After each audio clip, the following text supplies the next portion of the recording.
ఇక్కడికి వచ్చిన తర్వాత నాకు తెలిసిన విషయం ఏంటంటే పరకాల ప్రభాకర్కి నాకు 30 ఏళ్ల క్రితం నుంచి పరిచయం, కనీసం 40 ఏళ్ళు కూడా ఉంటాయేమో తెలియదు, 30 ఏళ్ళు ఉంటుంది గ్యారంటీగా. లండన్ స్కూల్ ఆఫ్ ఎకనామిక్స్లో చదువుకున్నాడని తెలుసు. ఇప్పుడే చెప్పాడు డిగ్రీ అక్కడే చేసావంటే డిగ్రీ ఇక్కడే లైలా కాలేజీ అన్నాడు. మరి లండన్ స్కూల్ ఆఫ్ ఎకనామిక్స్ అంటే అక్కడ పిహెచ్డి చేశానన్నాడు. నువ్వు డాక్టర్ పరకాల ప్రభాకర్ వా అంటే అవును అన్నాడు. మరి ఎక్కడ రాసుకోవేంటంటే ఎవడో రాయిపోతే నేనేం చేయను అన్నాడు. నిజంగా నాకు తెలియదు లండన్ స్కూల్ ఆఫ్ ఎకనామిక్స్లో పోస్ట్ గ్రాడ్యుయేషనో చేశాడు అనుకున్నాను, కానీ అక్కడ డాక్టరేట్ చేసి వచ్చాడంటే ఈ మధ్యనే ప్రజలకు కూడా తెలుస్తుంది ఇది మామూలు లెవెల్ ఆఫ్ నాలెడ్జ్ కాదు. దేంట్లోకైనా వెళ్తే పూర్తిగా రంధ్రాన్వేషణలో ఆ రంధ్రం పెద్ద దాన్ని ఏమంటారు, ఈ తవ్వుతూ ఉంటారు సొరంగం, ఇది రంధ్రాన్వేషణ కాదు సొరంగాన్వేషణ చేశాడు. చేసి ఈవీఎంలు ఇది ఎవరికి తెలియని వాడికి కూడా అందులో ఫ్రాడ్ ఎలా జరగచ్చో చెప్తున్నాడు. కానీ అలా జరిగిందని జనం నమ్ముతున్నారు. ఎంతమంది వింటున్నారో నాకు తెలియదు, కానీ ఎందుకంటే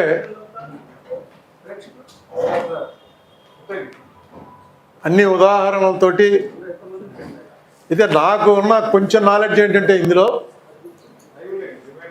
మొట్టమొదటి నుంచి ఈవీఎంల్లో ఏం జరుగుతుంది అన్నది మళ్ళీ లెక్కెట్టిన తర్వాత చూసుకోవటమే తప్ప అందులో మోడీ చేయొచ్చని మామూలు వాళ్ళకైతే తెలియదు.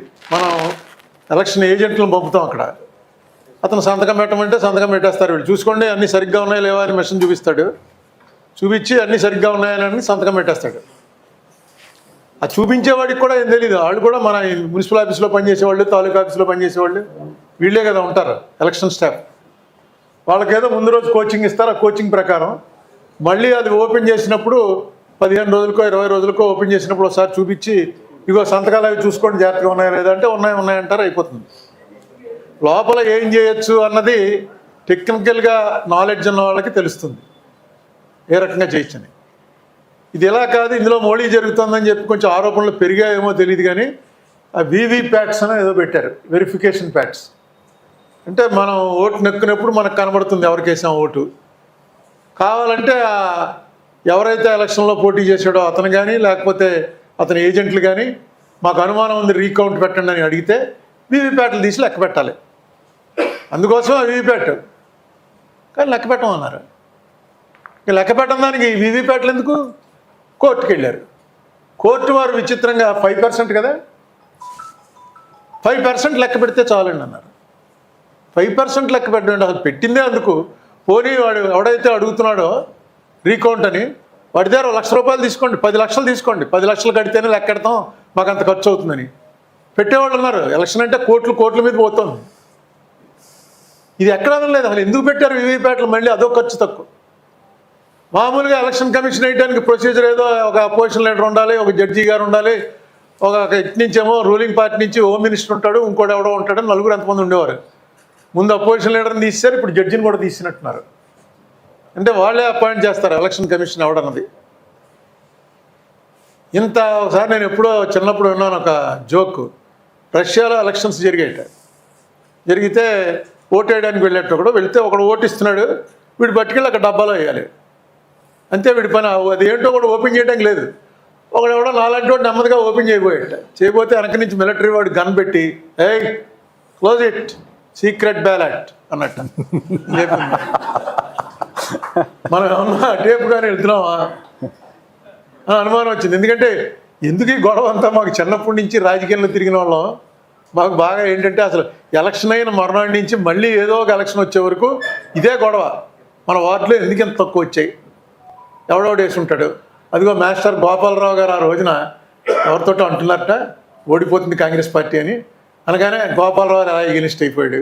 ఆయనకి ఎందుకు కోపం వచ్చింది అంటే మా మాస్టర్ గోపాలరావు వచ్చారులేండి అందుకని చెప్తున్నాను. ఇలాగా ఇదే పని మాకు రాజకీయ పెచ్చెక్కిపోయిన వాళ్ళకి. నాకు ఇప్పుడు అనిపిస్తుంది ఇప్పుడు ఇంకా పెచ్చ కూడా ఎక్కదా, ఆఖరిని ఏమవుతుందో ఎవరికి తెలియదు. ఓటింగ్ సంగతి ఒకటి మర్చిపోయి రాజకీయం చేసుకోండి అంటున్నారు. ఓటింగ్లో ఏం జరుగుతుంది అన్నది మీకు అనవసరం, మిగతా రాజకీయం మీరు చేసుకోండి. ఆ టైంకి డిసైడ్ అవుతుంది బ్యాలెట్లో ఎలా చేయాలి ఏంటని. ఇది ఎక్కడికి పోతుందో తెలియనటువంటి పరిస్థితి. ఒక రకంగా ప్రజాస్వామ్యం అనేది క్లోజ్ అవుతుందేమో అన్న భయం కూడా వస్తే తప్పేం లేదు. ఇంకొకటి మొన్న పరకాల ప్రభాకర్ అడుగుతుంటే చూశాను, సీసీ కెమెరాలను పెట్టారు పోలింగ్ బూత్ బయట. అంటే క్యూలో ఉన్నటువంటి జనం అది పూర్తిగా క్లోజ్ అయ్యే వరకు ఆ సీసీ కెమెరాలు రన్ అవుతాయి. మనందరికీ తెలుసుగా సీసీ కెమెరాలు. పోలింగ్ బూత్ల దగ్గర సీసీ కెమెరాలు పెట్టారు. రాత్రి 8 దాటిన తర్వాత 12 గంటల లోపు 40% పోలింగ్ అయిపోయింది. 8కేమో మీకు మొత్తం అక్కడ బూత్లో 1000 ఓట్లు ఉంటే రాత్రి 8 అయ్యేటప్పటికి 300 ఓట్లు పడ్డాయి. 8 నుంచి 12 మధ్యలో ఇంకొక 400 ఓట్లు పడ్డాయి అని వాళ్ళు లెక్కిచ్చారు. లెక్కిస్తే సీసీ కెమెరాలు చూపించండి, ఆ టైంకి ఏం జనం లేరు ఇక్కడంటే, సీసీ కెమెరాలు మేము చూసుకోవడానికి కానీ మీకు చూపించడానికి కాదు. సీసీ కెమెరాలు చూపించడం అనేది ఎక్కడా వినలేదు నేను. ఏ అఫెన్స్ జరిగినా ఇప్పుడు ఇమ్మీడియట్గా దానికి ఎవిడెన్స్ సీసీ కెమెరాలోనే చూస్తున్నారు. సీసీ కెమెరాలు చూపించట్లేదండి. ఎక్కడైనా ఓటర్లో చూపించారా? ఆయన చెప్తాడు అనుకోండి మళ్ళీ, నేను ఆయన చూసిందే, ఆయన చూపెట్టిందే నేను చూసి ఇంకా సీసీ కెమెరాలు ఎందుకు అసలు గోల్డ్ అంత డబ్బు ఖర్చు పెట్టి తీసుకొచ్చి పెట్టి అక్కడ ఆ టైం క్యూలు ఉన్నాయని చూపిస్తే మనకు కూడా సాటిస్ఫాక్షన్ అవుతుందిగా. ఇదిగో బిట్వీన్ 8 and 12 విజయవాడలో పలానా బూత్ దగ్గర ఇది పరకాల ప్రభాకర్ అనే ఆయన మమ్మల్ని క్వశ్చన్ చేశాడు, విజయవాడలో ఎవరు లేరని. ఇదిగో అని వాళ్ళే సుమోటో చూపించాలి. చూపించి ప్రజల్లో ఉన్నటువంటి ఏమైనా అనుమానాలు ఉంటే అనుమానాలు పోగొట్టాలి. అదేం చూపించట్లేదు. ఇది రష్యా వైపు పోతుందేమో అన్నటువంటి, అంటే రష్యాలో అది నిజంగా జరిగిందో లేదో నాకు తెలియదు. జోక్ మాత్రం కరెక్ట్గా రష్యాలో కమ్యూనిస్ట్ పాలన కాబట్టి జోక్కి అప్రాప్రియేట్గా ఉందని అనిపించి చెప్పాను. అంతకన్నా దారుణం ఇది. ఎందుకంటే still we call ourselves as a democratic country. మనందరం సిటిజన్స్ అని మొన్నటిదాకా అనుకునే వాళ్ళం, ఇప్పుడు అది లేదని చెప్పి మొన్నే తేలింది. ఎందుకంటే మన దగ్గర ఉన్న ఏ డాక్యుమెంట్ కూడా సిటిజన్షిప్ కన్ఫర్మ్ చేయడానికి సరిపోవట. బహుశా ప్రపంచంలో ఇది ఇండియాలోనే ఉంటుందేమో, నువ్వే చెప్పాలి. నేను మనందరం కూడా దీంట్లోనే అసలు కాన్స్టిట్యూషన్ ముందు రాసుకున్నటువంటి దాంట్లోనే we the people of India అని రాసుకుని ఫర్ ద సాటిస్ఫాక్షన్ కింద వస్తుంది సిటిజన్ అని. సిటిజన్ల కోసం అన్ని రకాల కార్యక్రమాలు చేయటం కోసం ఈ కాన్స్టిట్యూషన్ తయారు చేసి మనమే ప్రజెంట్ చేసుకుంటున్నాం అని. సిటిజన్ అనేది ఇప్పుడు లేదని చెప్పి మొన్నే తెలిసింది. కోర్టు కూడా ఒప్పుకుంది. అది ఎవరో కోర్టులో ఒప్పుకున్న జడ్జి గారు కూడా అది సిటిజన్ అని చెప్పుకోవడానికి ఏ డాక్యుమెంట్ ఉండాలో చెప్పలేకపోతే, ఆధార్ కార్డు పనిచేయదుట, డ్రైవింగ్ లైసెన్స్ పనిచేయదు, పాన్ కార్డు పనిచేయదు. సర్కమస్టెన్సెస్ బట్టి ఆ టైంకి డిసైడ్ చేస్తారట. అంటే నువ్వు సిటిజన్వా కాదా అనేటువంటి అనుమానం వచ్చినప్పుడు మనం కోర్టుకు వెళ్తే అప్పుడు డిసైడ్ చేస్తారు. అప్పుడు దాకా మనం అందరం సిటిజన్ అనుకుంటే సిటిజన్, కాదనుకుంటే కాదు. ఇది ఇంతకాలం బయటికి రాలేదు. ఇప్పుడు ఎందుకు బయటకు వస్తుందంటే సిటిజన్లు కాదని చెప్పి చాలామందిని బయటికి గంటేస్తున్నారు. ఏ ప్రాతిపదిక మీద గంటేస్తున్నారా అని అనుమానం వచ్చినప్పుడు అసలు ఎవడు సిటిజన్ ఎవరికి తెలియదు. మొన్న ఎవరో సోషల్ మీడియాలో ఒక జోక్ పెట్టాడు, ఒక కుక్క ఒకటి పరిగెత్తుకుంటూ వెళ్ళిపోతుంది అడవిలో. వెళ్ళిపోతుంటే ఎవరో ఆపి ఏంటి అలా పరిగెడుతున్నాడు అన్న. అంటే మొత్తం రాజుగారు చెప్పారు, అడవిలో ఉన్న గేదెలన్నింటినీ కూడా వెంటనే తీసుకొచ్చి రాజాస్థానం ముందు పెట్టమన్నారు అందుట. ఎవరు గేదెలు పెట్టమంటే నువ్వెందుకు పరిగెడుతున్నావు అన్నాను. నన్ను తీసుకెళ్ళి అక్కడ పెట్టిన తర్వాత నేను గేదెని ప్రూవ్ చేసుకుంటే వదులుతారు, లేకపోతే వదలరు. నీకేం తెలుసు ఇక్కడ రూలు, నువ్వు పరిగెత్తి నిన్ను పట్టుకుపోతారన్నట్టు. గేదె కాదని నేను ప్రూవ్ చేసుకునే వరకు లోపల ఉండాలి. గేదెలుగా పట్టుకోమన్నాడు ఆయన, అన్నీ పట్టుకుపోతారు వీళ్ళు. ఇప్పుడు అదే జరుగుతుంది. వాడెవడో బంగ్లాదేశ్ నుంచి వస్తున్నాడు, వీడెవడో పాకిస్తాన్ నుంచి వస్తున్నాడు, వాళ్ళ సిటిజన్షిప్. మనం ఏమనుకుంటాం అంటే ఈ ఆధార్ కార్డు ఉంటే అది సిటిజన్షిప్ ఏమో అనుకుంటాం, ఓటర్ కార్డు ఉంటే సిటిజన్షిప్ ఏమో అనుకుంటాం, పాన్ కార్డు ఉంటే ఇన్కమ్ ట్యాక్స్ కడుతున్నాం కాబట్టి ఇదేదో కొంచెం పెద్ద సిటిజన్ ఏమో అనుకుంటాం. ఇవేవీ కాదుటండి. ఎవరు చెప్తే నేను సిటిజన్ అవుతాను అంటే అది కూడా వాళ్ళు ఎవరు చెప్పట్లే. అప్పుడు ఉన్నటువంటి పరిస్థితులను బట్టి, ఆ సర్కమస్టెన్సెస్ని బట్టి నువ్వు సిటిజన్ అనేది తేలడానికి చాలా ఉన్నాయి తప్ప there is no such card to prove that you are a citizen. ఆలోచన చేయవలసినటువంటి టైం అయితే వచ్చింది. కొంచెం పెద్దవాళ్ళు ఓన్లీ ఇదేదో కేవలం రాజకీయ నాయకులకు సంబంధించింది అని అనుకుంటే చాలా పొరపాటు. ఇది రాజకీయ నాయకులకు కానీ రాజకీయ పార్టీలకు కానీ సంబంధించింది కాదు. ఇది ఎటు పోతున్నామో తెలియకుండా తీసుకెళ్తున్నటువంటిది. దీనికి నేను అడిగితే మళ్ళీ తప్పుపడతారేమో కానీ మొట్టమొదట దీన్ని టేకప్ చేయవలసింది ఎవరంటే చంద్రబాబు నాయుడు గారు. ఎందుకంటే ఫస్ట్ టేకప్ చేసింది ఆయనే. 2004 ఎలక్షన్లు అయిన తర్వాత ఈవీఎంల్లో తప్పులు జరగడానికి అవకాశం ఉందని ఫస్ట్ ఆయనకి సంబంధించినటువంటి ఆయన కూడా మీట్ అయ్యాను నేను. ఆయన పేరు హరిప్రసాద్ అనే ఆయన మీద పోలీస్ కేసు పెట్టి ఆయన ఈవీఎం పట్టుకొచ్చాడు ఒకటి చూపించడానికి. ఈ ఈవీఎం ఎక్కడి నుంచి దొంగతనం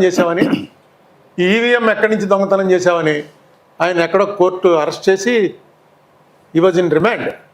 తర్వాత నేను కలిసినప్పుడు ఆయన చెప్పాడు కొంచెం వివరాలు. అయితే నాకు టెక్నికల్గా అంత అర్థం చేసుకోగల కెపాసిటీ లేదు.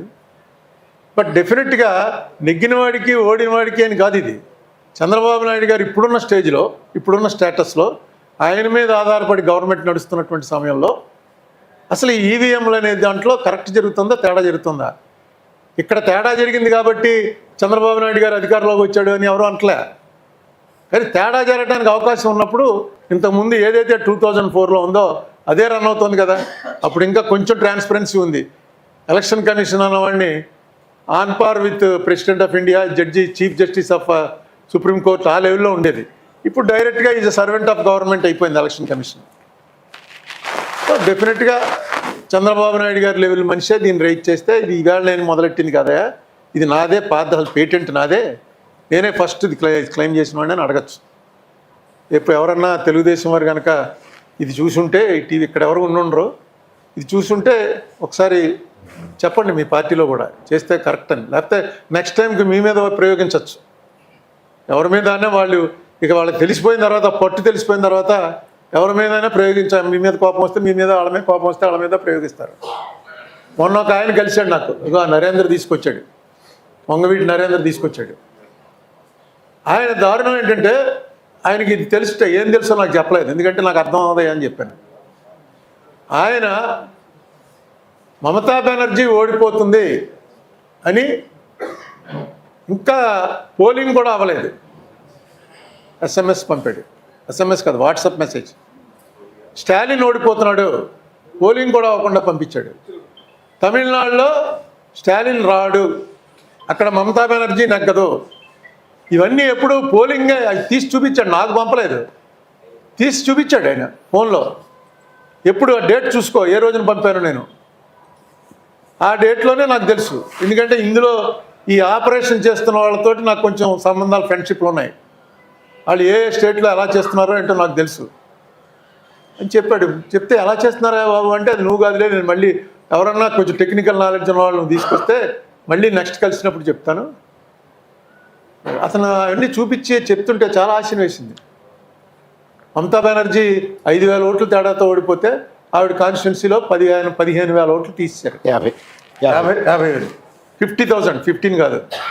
సర్లో స్టాలిన్ 1,00,000 ఓట్లు తీశారు. 1,00,000 ఓట్లు తీసేట స్టాలిన్ కాన్స్టిట్యున్సీలో. ఓడిపోకేమవుతుంది? ఇప్పుడు లాస్ట్ టైం అతను నెగ్గినప్పుడు చూసుకుంటే బూత్ వైజ్ తెలిసిపోతుంది ఏ బూత్లో మెజారిటీ వచ్చిందో. ఆ బూత్లో తీసేయండి రా ఓట్లు అంటే తీసేస్తారు. ఇప్పుడు తెలంగాణలో కూడా కాంగ్రెస్ పార్టీ అధికారంలో ఉంది, వాళ్ళు ఏదో చేస్తున్నారు. ఇక్కడ కాంగ్రెస్ పార్టీ లేదు. ఇక్కడ 2 పార్టీలు బీజేపీకి ఎలియన్సే, ఒకళ్ళు డైరెక్ట్ ఎలియన్స్, ఒకళ్ళు ఇండైరెక్ట్ ఎలియన్స్. అందుకే ఇక్కడ సర్ర ఎవడో పట్టించుకోవట్లేదు. అసలు ఎవడోట్లు తీసేస్తున్నారో జాగ్రత్త చూసుకోండి. చాలామంది ఓట్లు ఉండవు ఎలక్షన్ టైంకి, ఎవరిని తిట్టడానికి కూడా ఉండదు. ఎందుకంటే తిడితే ఇప్పుడు తీసుకెళ్ళి లోపలేస్తున్నారు. కొడితే ఏమన్నారు కానీ తిడితే మాత్రం తీసుకెళ్ళి లోపలేస్తున్నారు. రేపు ఎలక్షన్ టైంలో ఎవరిని తిట్టడానికి లేదు, తిట్టేయడం లోపలేస్తారు. ఈ పరిస్థితిని ప్రివెంట్ చేయడానికి ఒకటే ఏంటంటే, జనాల్లో ఒక అవేర్నెస్ వచ్చింది. ఇప్పుడు ఇక్కడ మనం ఈ మీటింగ్ పెడితే, ఈ మీటింగ్లో మనం ఎక్స్పెక్ట్ చేసినటువంటి జనం రారని మనకి తెలుసు. ఆదివారం ఈవినింగ్ పెట్టాం కాబట్టి కొంత తగ్గిపోతుంది. జనరల్గా ఈ సబ్జెక్ట్ టీవీలో చూస్తున్నాం కదా అని. కానీ ఇది ఇంటింటికి చేరవలసినటువంటి మెసేజ్ అని నేను నమ్ముతున్నాను. ఎలక్షన్లో పనిచేసే ప్రతి కార్యకర్త ఇది ఎలక్షన్లో ఎలాగైతే మన గుర్తు గురించి, మన ఎంపైర్ ఈ డోర్ టు డోర్ క్యాంపెయిన్ అని ఎలా తిరుగుతారో అలా ఇప్పుడు కానీ తిరగకపోతే ముందు ఎలక్షన్లు ఏముండవు. ఉన్నా అది ఓన్లీ నామమాత్రానికి దిగజారిపోయేటువంటి ప్రమాదం కనబడుతుంది. ఇంకా ప్రభాకర్ ఏం చెప్తాడో అందరం విందాం. ఆయన చెప్పిన తర్వాత కొన్ని క్వశ్చన్లు కూడా అడుగుతాట. అప్పుడు క్వశ్చన్లు వేసేటువంటి అవకాశం నాకు కూడా ఇస్తానన్నాడు. అప్పుడు దాకా వెయిట్ చేసి తర్వాత మళ్ళీ ఒకసారి వీలైతే మాట్లాడుకుందాం. Thank you.